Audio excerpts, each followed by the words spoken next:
What's up, YouTube? BC Builds.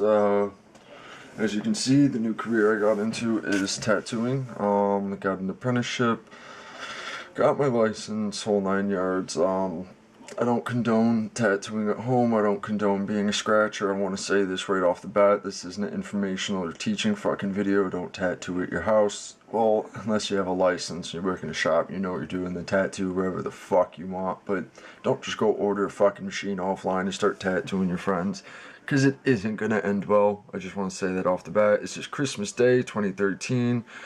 Just hanging out. My kid's with her mom. I let her go see her mom for a little bit on Christmas. Going to pick her up in about 40 minutes, but just wanted to show you some of my machine builds, which I've been recently getting into. I bought all these super expensive machines, anywhere from, Soba Workhorse, SC, Mob Irons, a couple Joey D machines, Danny Fowler.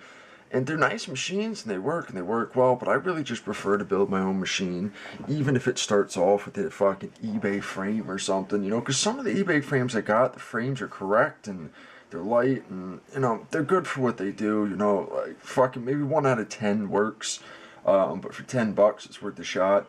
All these machines I'm showing you, they're not all fucking cheap frames. Some of them are more expensive cast iron frames. I'm only showing you 4 machines. 2 are cast iron, and one's cast. Another one's iron, but it's welded. Very good weld. It was a very expensive frame. And the other 2 are Chinese steel bent frames that are light ones. My light shader, which is a single pass. They're both really single pass, but alright, the first one I'm going to show you.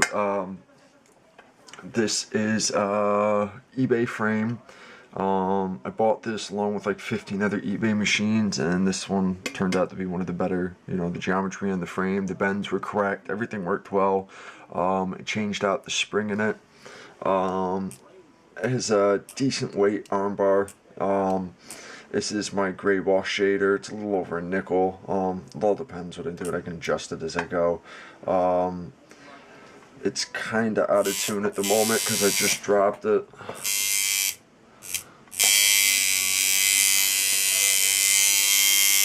You can see, but it's got Ringmaster 10 wrap coils on it. These are the only coils I'm going to show you that I actually bought.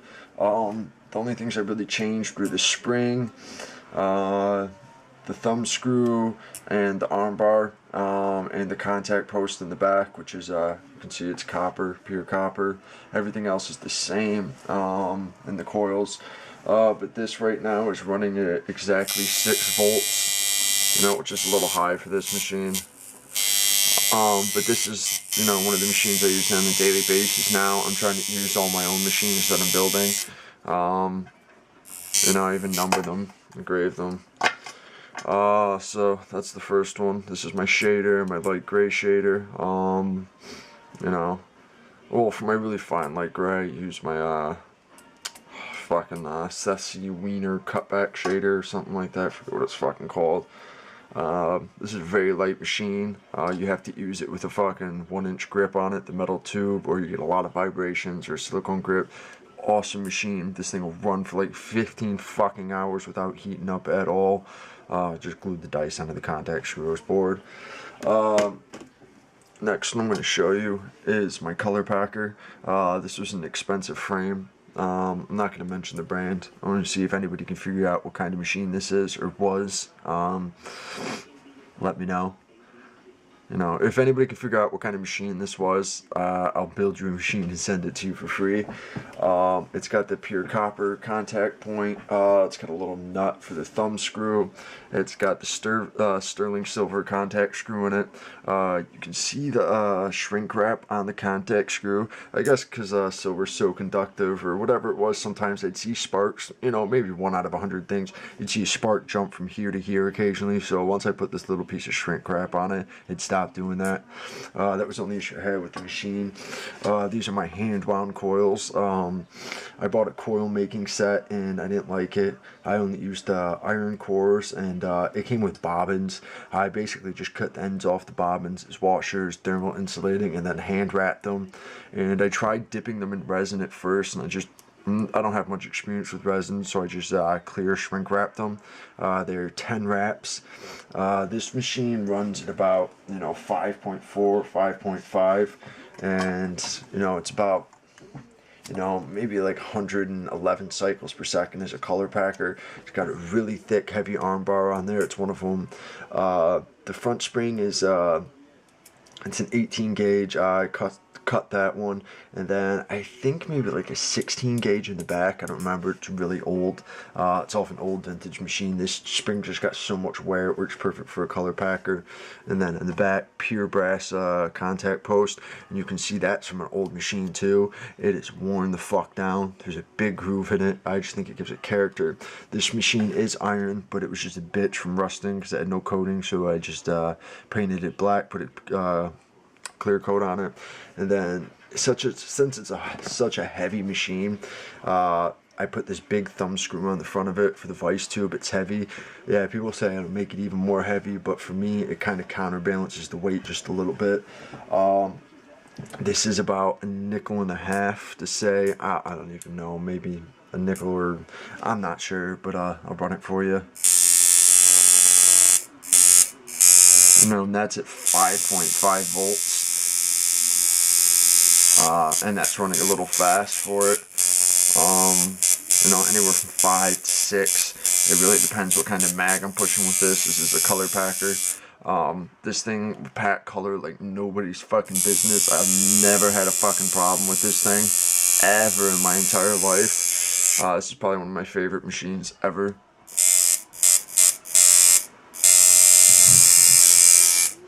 And it is a welded frame.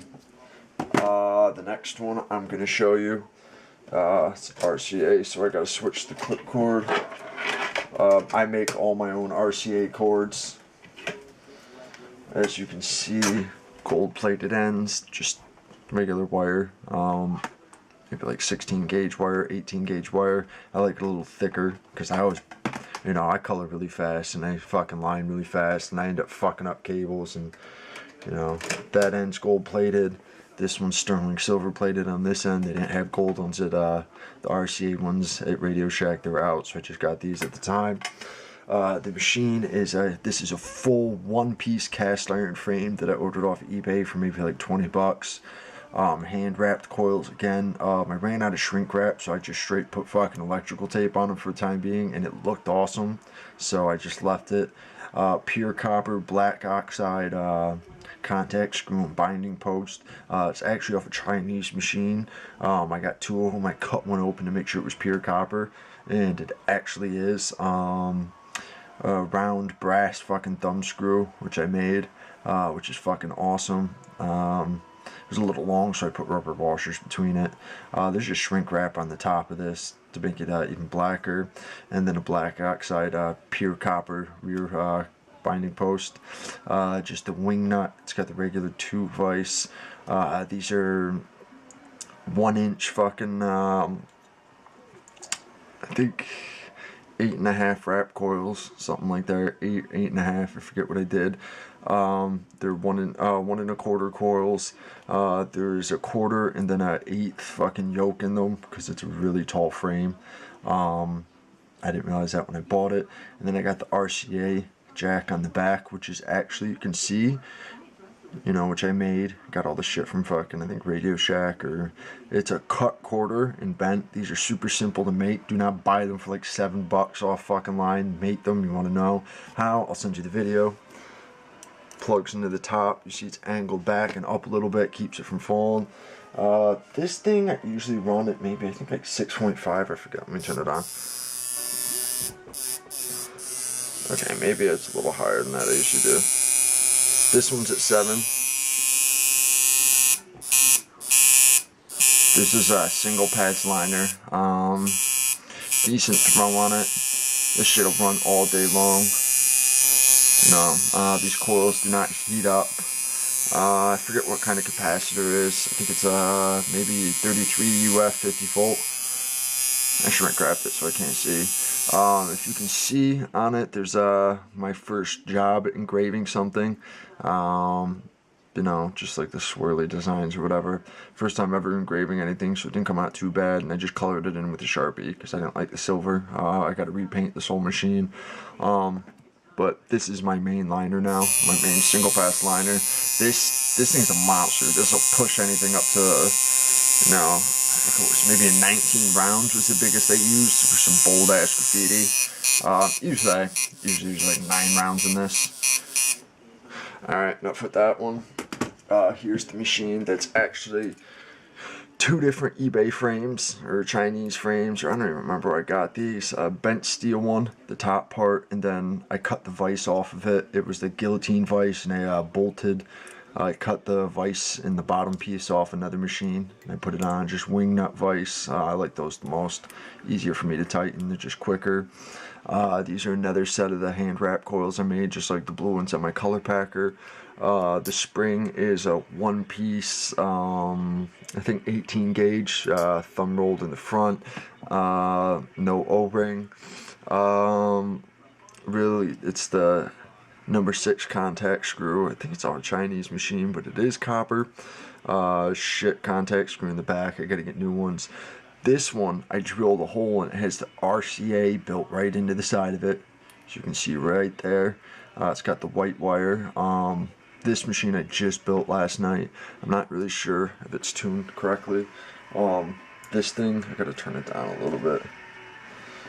This is at 4.5 volts. This thing runs like a fucking bat out of hell. That's 4.5 volts. I've never had a machine that ran that low and that fast. And it's at 145 hertz or cycles per second at 4.5 volts. This is a monster machine. It's a raw steel frame. I still gotta paint it.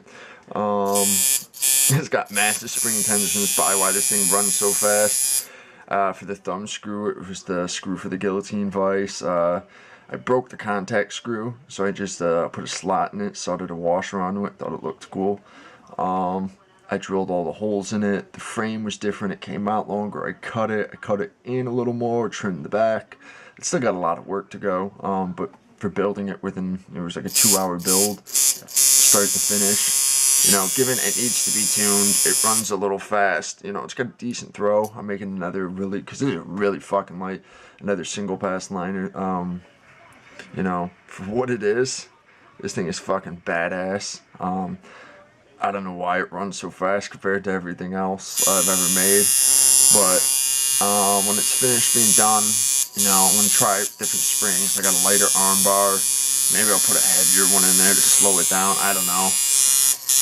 Like I said, I built this last night, and I gotta go get my daughter soon. I actually gotta go get in the shower.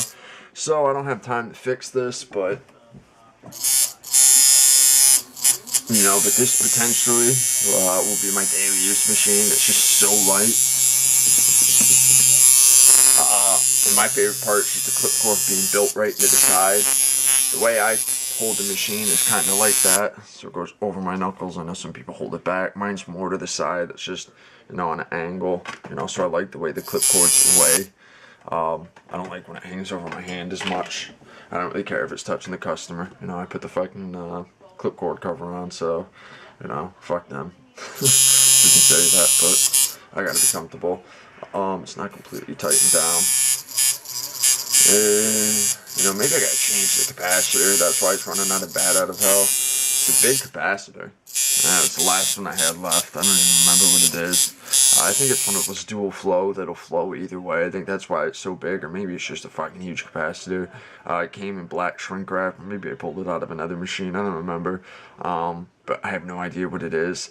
But I let this thing run for 3.5 hours at 7 volts last night. So this thing was running like a bat out of hell. This is at 4.5. Imagine it at 7. Hold on, let me turn it up.